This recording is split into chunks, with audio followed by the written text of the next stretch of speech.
Bonjour à tous, merci de nous retrouver pour votre édition du 12h. Tout de suite, les principaux titres développés dans ce journal. Prorogation de 10 jours supplémentaires du confinement partiel à domicile de 20h à 5h du matin concernant les 29 wilayas que nous citerons tout à l'heure dans le journal. Décision du Premier ministère après consultation du comité scientifique et de l'autorité sanitaire à travers le territoire national. L'interdiction de la circulation routière de et vers les 29 wilayas également reconduit pour une durée de 10 jours. En santé, le dernier bilan du Covid en hausse, 554 nouveaux cas confirmés de coronavirus, 441 guérisons et 12 décès en Algérie. Nous découvrirons une entreprise médicale privée qui offre ses services gratuitement à la population. Un numéro vert a été mis en place, le reportage de l'édition. Face à la propagation de la pandémie de la Covid-19 et ses répercussions négatives sur la demande pétrolière mondiale, l'OPEP et ses partenaires ont fait preuve de résilience afin d'éviter un effondrement catastrophique du marché pétrolier international. Les pays OPEP se sont engagés à baisser la production afin de restaurer l'équilibre du marché. Et enfin, en football, le bureau exécutif de la fédération algérienne a décidé de convoquer une assemblée générale extraordinaire pour se prononcer sur la poursuite ou l'annulation de la saison footballistique 2019-2020. Bonjour à tous, merci de nous retrouver après consultation du comité scientifique et de l'autorité sanitaire et l'évaluation de la situation sanitaire à travers le territoire national, faisant ressortir l'accroissement de la vitesse de propagation de l'épidémie du coronavirus Covid-19. Le Premier ministre Abdelaziz Djerad, et après accord du président de la République, a décidé de la prorogation des mesures édictées par les dispositions du décret exécutif numéro 20-182 du 17 Dhul-Qa'da 1441 correspondant au 9 juillet 2020 portant consolidation du dispositif de prévention et de lutte contre la propagation du coronavirus Covid-19. Alors il s'agira en premier lieu de la reconduction pour une durée de 10 jours de la mesure de confinement partiel à domicile de 20h à 5h du matin concernant les wilayas d'Adrar, Chlef, Larouat, Oum El Bouagui, Batna, Béjaïa, Biskra, Béchar, Blida, Bouira, Alger, Djelfa, Sétif, Sidi Bel Abbès, Annaba, Constantine, Médéam, Sila, Mascara, Ouergla, Oran, Borj Bouariri, Boumerdes, Tissim Silt, Eloued, Khenchla, Soukahara, Stipaza et enfin Relizane. La reconduction pour une durée également de 10 jours de l'interdiction de la circulation routière, y compris des véhicules particuliers de et vers les wilayas d'Adrar, Chlef, Larouat, Oum El Bouagui, Batna, Béjaïa, Biskra, Béchar, Blida, Bouira, Alger, Djelfa, Sétif, Sidi Bel Abbès, Annaba, Constantine, Médéam, Sila, Mascara, Ouergla, Oran, Borj Bouariri, Boumerdes, Tissim Silt, Eloued, Khenchla, Soukahara, Stipaza et Relizane ne sont pas concernés par cette mesure, le transport des personnels et le transport des marchandises. En troisième lieu, la reconduction de la mesure de suspension de l'activité de transport urbain des personnes publiques et privées durant les week-ends dans les 29 wilayas cités précédemment. Le maintien également de la prérogative donnée au Wali de prendre, après accord des autorités compétentes, toutes les mesures qu'exige la situation sanitaire de chaque wilaya, notamment l'instauration, la modification ou la modulation des horaires de la mesure de confinement à domicile partiel ou total ciblée d'une ou de plusieurs communes, localités ou quartiers connaissant des foyers de contamination. Le maintien également de la prérogative donnée au Wali d'accorder en cas de nécessité ou pour les situations exceptionnelles des autorisations de circuler. Le Premier ministère a également décidé de la poursuite des opérations de désinfection des espaces et des lieux publics à travers toutes les wilayas, l'intensification des campagnes de communication et de sensibilisation des citoyens au niveau des quartiers en associant les associations et les comités de quartier pour faire prendre conscience aux citoyens le respect des protocoles sanitaires en vigueur, notamment le respect des mesures d'hygiène et des gestes barrières, le port du masque obligatoire et la distanciation physique. À cette occasion, le gouvernement réitère son appel à la mobilisation des citoyens dans la gestion de la crise sanitaire que connaît notre pays, qui doivent prendre leurs responsabilités, faire preuve de discipline et de solidarité pour le strict respect de toutes les mesures préconisées pour la prévention et la lutte contre cette épidémie mondiale. C'est ce que rapporte ce matin le communiqué du Premier ministère. La situation épidémiologique en évolution chez nous. Le dernier bilan fait état de 554 nouveaux cas confirmés de coronavirus, 441 guérisons et 12 décès en Algérie. Je vous propose d'écouter le porte-parole du comité scientifique de suivi de l'évolution de la pandémie du coronavirus, Dr Djamel Fourar. Aujourd'hui, mercredi 15 juillet 2020, nous allons vous donner, comme d'habitude, un point de situation sur l'évolution épidémiologique de la Covid-19 en Algérie depuis le début de la pandémie à ce jour. Pour ce qui est des principaux indicateurs au cours des 24 dernières heures, nous avons enregistré 554 nouveaux cas, 441 patients guéris qui ont quitté l'établissement hospitalier, 56 patients en soins intensifs et 12 décès. Nous avons donc, comme je l'ai dit, enregistré 554 nouveaux cas, soit une incidence de 1,3 cas pour 100 000 habitants au cours des 24 dernières heures, sachant également que 7 wilayas n'ont pas notifié de cas au cours des 24 dernières heures, 18 wilayas ont notifié entre 1 et 5 cas et 23 wilayas ont notifié 6 cas et plus. Pour ce qui est des décès, nous avons encore malheureusement enregistré de nouveaux décès. 12 nouveaux décès ont été enregistrés au cours des 24 dernières heures. Pour ce qui est des patients guéris qui ont quitté les établissements hospitaliers, leur nombre est à ce jour de 14 792, dont 441 cas sont guéris et ont quitté les établissements hospitaliers au cours des 24 dernières heures. Pour ce qui est des patients en soins intensifs, nous avons actuellement 56 patients en soins intensifs. Pour ce qui est de la situation épidémiologique actuelle, avec l'augmentation quotidienne des cas, nous demandons à notre population de rester vigilants et de respecter strictement les mesures barrières, notamment la distanciation sociale et le port obligatoire du masque de protection. Et n'oublions pas de protéger nos aînés, surtout ceux qui ont une maladie chronique. Une entreprise de prestations médicales constituée de médecins bénévoles offre ses services gratuitement à la population. Tests rapides, consultations à domicile et conseils sont proposés dans le seul but de porter assistance aux personnes contaminées au coronavirus ou ayant un doute. Un numéro vert a été mis en place. Sarah Derbel. Votre médecin chez vous, un slogan adopté par Mag Assistance, une entreprise d'assistance médicale qui assure une couverture médicale à domicile 24 heures sur 24 et 7 jours sur 7. Ce groupe de médecins a lancé un numéro vert, le 3399, afin de prendre en charge les patients à domicile, mais aussi désengorger les hôpitaux durant cette période de crise sanitaire. La campagne a commencé dans le soin à domicile pour que le patient ne se déplace pas vers les structures hospitalières. C'est-à-dire pour éviter tout ce qui est propagation, c'est-à-dire pour ne pas ramener l'infection chez le citoyen. Et on a fait cette campagne pour protéger le citoyen au niveau de la wilaya d'Alger. Et une fois qu'il y a eu un apaisement dans ce sens, on s'est déplacé vers les autres wilayas qui sont la wilaya de Djelfa et la wilaya de Msila.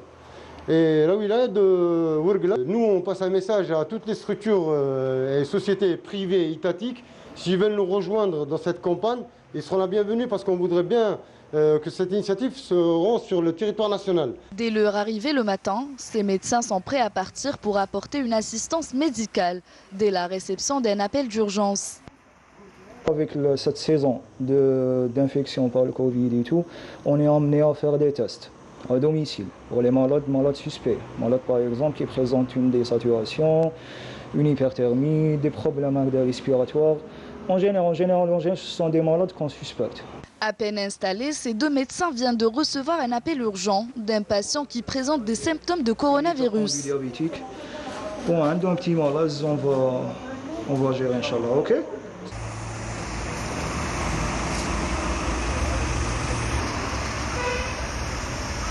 On s'est déplacé vers la famille Hadia pour faire un test Covid probable. On est sur les lieux. Après une auscultation et un test sérologique rapide, le diagnostic tombe. Le test est négatif. بعد ما سنينا 10 minutes, alhamdoulilah. Vous n'avez aucun souci à faire.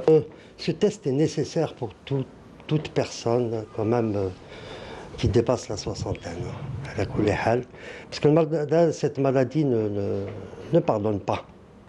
Et puis on voit des petits jeunes comme ça qui sont qui prêtent assistance, de fort belle manière, c'est formidable. Donc je vous souhaite un bon courage. Une initiative à encourager. Ce groupe de médecins bénévoles espère que ce numéro gratuit permettra de limiter les contaminations au coronavirus.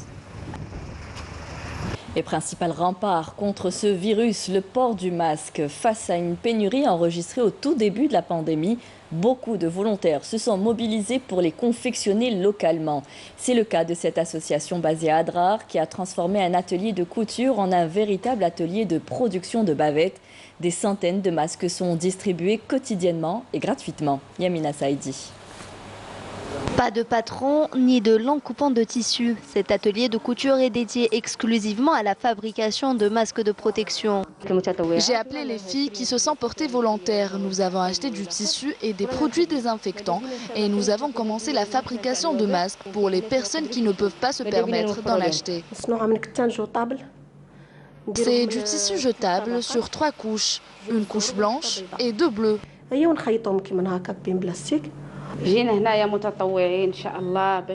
Je confectionne des masques de protection depuis le début de cette crise sanitaire. Les masques de protection sont distribués au profit de l'ensemble de la population d'Adrar, mais aussi à travers les établissements hospitaliers de la wilaya. Nous avions l'habitude de les acheter grâce à ces bénévoles. Nous les avons sans débourser un dinar. Ces jeunes sont conscients, contrairement à d'autres qui ne croient même pas en cette pandémie. Le personnel de l'établissement hospitalier Ibn Sina a salué l'effort de ces jeunes. Le personnel de l'hôpital remercie cette association pour sa contribution. Autant que médecin, je tiens à rappeler que la prévention est l'unique moyen de juguler la pandémie de la Covid-19. L'association poursuit ses actions caritatives en distribuant quotidiennement une centaine de masques de protection. Devant les efforts des uns pour casser la chaîne de transmission du coronavirus, l'on est confronté à l'insouciance des autres où les mesures de prévention sont prises à la légère. Au marché de Régaya, beaucoup font fi de l'obligation du port du masque. Yamina Saïdi encore une fois. Le non-respect des gestes barrières comme le port du masque obligatoire ou la distanciation physique serait à l'origine de la hausse des cas confirmés de coronavirus. Certains citoyens font montre d'inconscience. Pire encore, d'autres ne croient même pas en cette pandémie. Je ne crois pas en cette pandémie. Je n'ai pas peur de tomber malade. Je sais que je risque de tomber malade, mais je ne porte pas le masque pour autant. Une grande partie est tout de même consciente de la situation, mais ne respecte pas sciemment l'obligation de porter un masque dans les lieux publics. Je ne supporte pas cette bavette, je n'arrive pas à respirer avec. À moins qu'un policier soit à côté de moi, je ne la porterai pas. J'étouffe avec mon masque, mais je prends mes précautions quand même. Je laisse toujours de l'espace quand je suis dans un lieu clos. J'ai 11 ans et je suis sortie faire les courses pour ma maman. Je garde toujours mon masque de protection. Contrairement à certains citoyens, du côté des vendeurs, les mesures barrières sont largement respectées. Au début, on prenait un peu les choses à la légère, mais maintenant on fait très attention. Cette pandémie est réelle, mais les gens ne respectent pas les horaires de confinement, ni les mesures barrières et encore moins le port du masque obligatoire. L'unique moyen pour surmonter cette épreuve est la conscience et le respect par le citoyen des mesures préventives pour préserver sa santé et celle d'autrui. Et en clos ce dossier lié à la santé, pour passer au reste de l'actualité, les prix du pétrole sont montés hier à leur plus haut niveau en 4 mois et n'ont pas flanché après la décision des principaux pays exportateurs d'alléger progressivement leur quota de production. L'OPEP+ a en effet fait preuve de résilience pour éviter un effondrement catastrophique du marché pétrolier international. C'est ce qu'a indiqué le ministre de l'Énergie Abdelmajid Attar à l'issue de sa participation à la 20e réunion du comité ministériel mixte de suivi OPEP-non-OPEP tenue hier. L'engagement de la part des pays de l'OPEP depuis l'entrée en vigueur en début mai de l'accord de baisse de production pétrolière a été tenu. La conformité globale à l'accord de baisse de la production pétrolière conclu entre l'Organisation des pays exportateurs de pétrole et ses alliés a atteint en juin un taux largement satisfaisant selon le ministre de l'Énergie. Abdelmajid Attar a indiqué que ce taux est très satisfaisant avec près de 112% pour les pays OPEP et autour de 100% pour les pays non OPEP.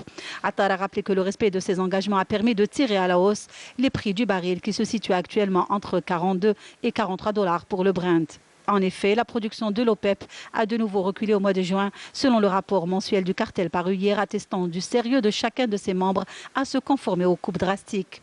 Mis à part l'allègement des coupes de la production, tel que décidé lors de la 10e réunion ministérielle OPEP et non-OPEP du 12 avril dernier, les travaux de la 20e réunion du comité ministériel mixte de suivi OPEP et non-OPEP seront consacrés à l'examen de la situation du marché pétrolier international et à ses perspectives d'évolution à court et moyen terme. La progression du Sahara Blend, le brut de référence algérien, a atteint 40,48 $ le baril en juin.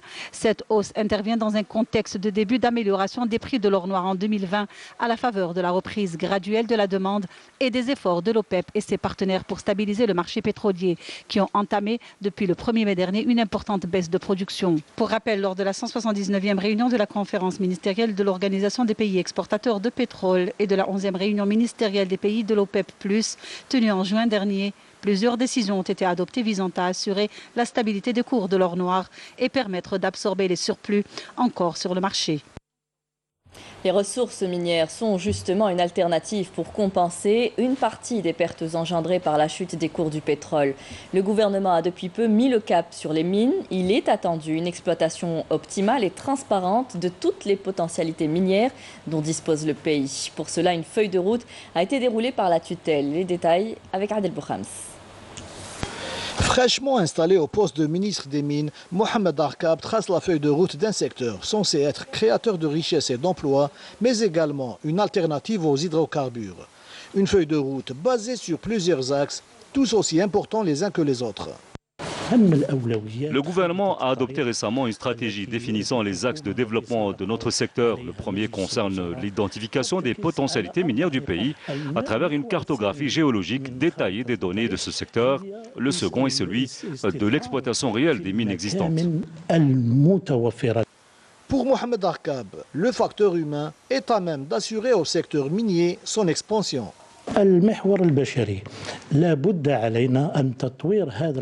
Nous sommes appelés aujourd'hui à développer le facteur humain qui est très important pour booster notre secteur et ce en le revalorisant du point de vue technique dans le domaine de la recherche et de l'exploration, tout comme nous devons réviser la loi sur les mines afin de lever toutes les lenteurs administratives et d'offrir aux investisseurs de nouvelles perspectives dans le domaine minier.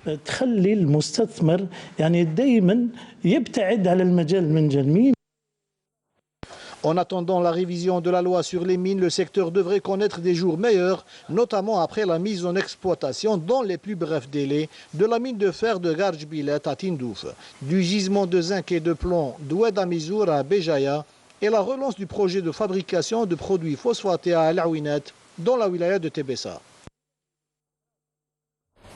Lors du Conseil des ministres tenu dimanche dernier, le président de la République a instruit le Premier ministre à l'effet de mettre en place et de présider une commission de sauvegarde qui aura pour objectif d'évaluer les incidences causées par la pandémie du coronavirus sur l'économie nationale et qui regroupera les partenaires sociaux et les opérateurs économiques.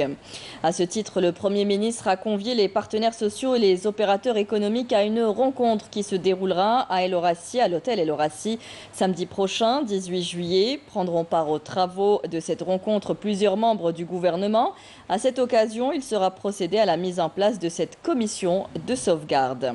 Conformément aux instructions du président de la République, la commission élaborera un rapport qui sera examiné comme premier point à l'ordre du jour de la prochaine réunion du Conseil des ministres du 26 juillet 2020.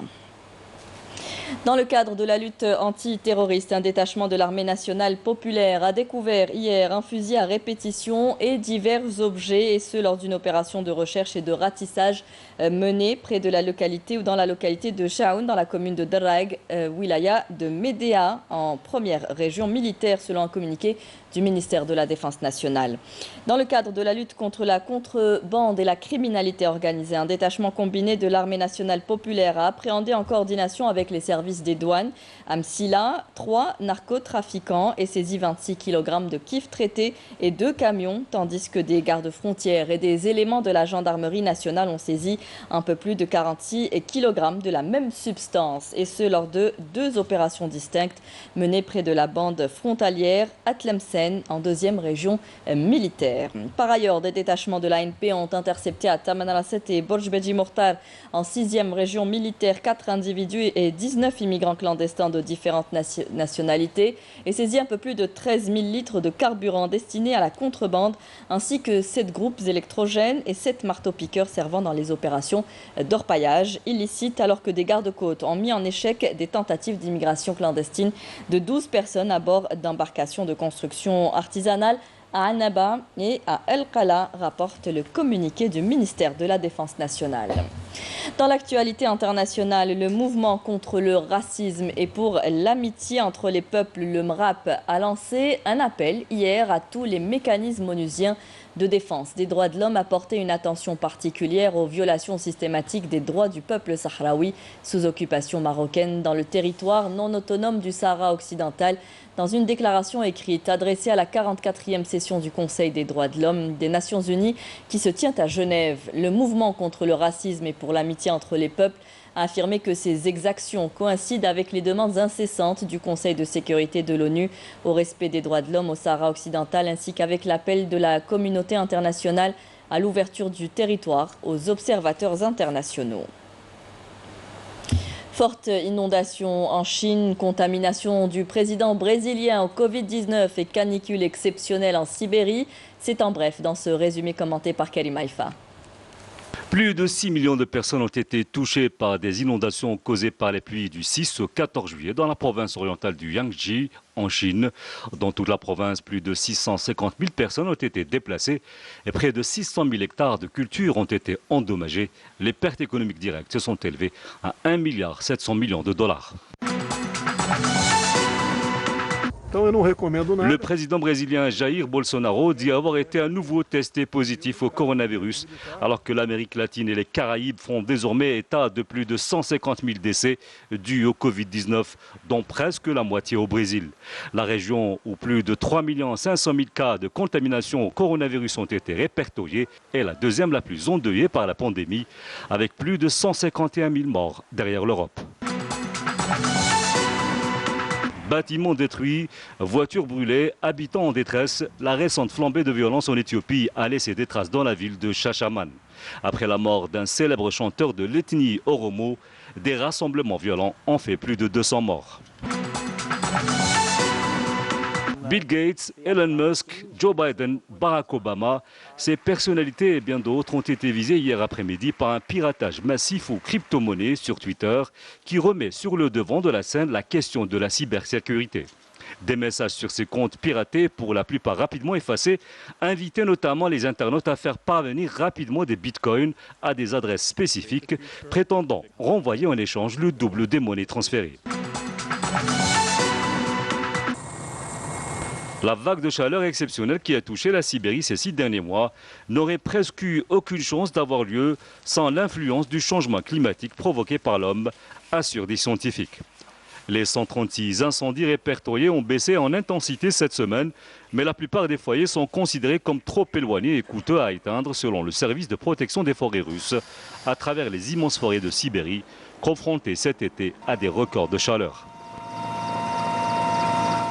Retour au pays pour parler sport. Rien n'est encore clair pour la saison footballistique 2019-2020, interrompue en mars dernier à cause de la pandémie. Pour suivre la saison, mettre fin aux compétitions, le mystère reste entier. Le bureau exécutif de la Fédération algérienne a décidé de convoquer une assemblée générale extraordinaire pour se prononcer sur la question. Saïd Fellak. Le suspense demeure entier quant à la reprise ou pas des compétitions footballistiques à l'arrêt depuis la mi-mars en raison de la pandémie du nouveau coronavirus. Le bureau exécutif de la Fédération algérienne de football, élargi aux présidents des ligues nationales et régionales, s'est réuni hier au siège de l'instance fédérale à Del Ibrahim pour aborder justement l'avenir de l'actuel exercice. Et il a été décidé de convoquer une assemblée générale extraordinaire dans les tout prochains jours pour se prononcer sur la question. Une décision motivée par le souci de consulter tous les acteurs dans un cadre réglementaire, responsable et serein, assure la fédération. Si les membres de l'Assemblée générale décident de mettre fin à la saison en cours, la FAF proposera 3 hypothèses. Une saison blanche, désignation d'un champion sans relégation et désignation d'un champion avec accession et relégation. L'instance fédérale précise dans un communiqué que la tenue de l'AGEX reste conditionnée par l'accord des pouvoirs publics et de la tutelle dans le strict respect des règles sanitaires, de gestes barrières et de distanciation physique. Au cas échéant, la FAF procédera à une assemblée par visioconférence, voire à une consultation écrite. Une demande a été soumise d'ailleurs à la FIFA pour valider cette dernière option. Jeudi dernier, le ministère de la Jeunesse et des Sports a annoncé ne pas autoriser pour le moment la reprise des compétitions.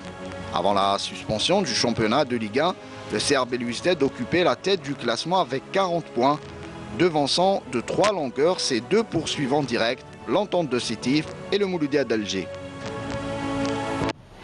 C'est la fin de ce journal. Merci à vous tous de nous avoir prêté attention. Tout de suite, vous retrouverez Amel Laribi pour les prévisions météo. Vous pouvez toujours nous suivre sur les adresses qui s'affichent en bas de votre écran. Très bonne journée à tous. Au revoir.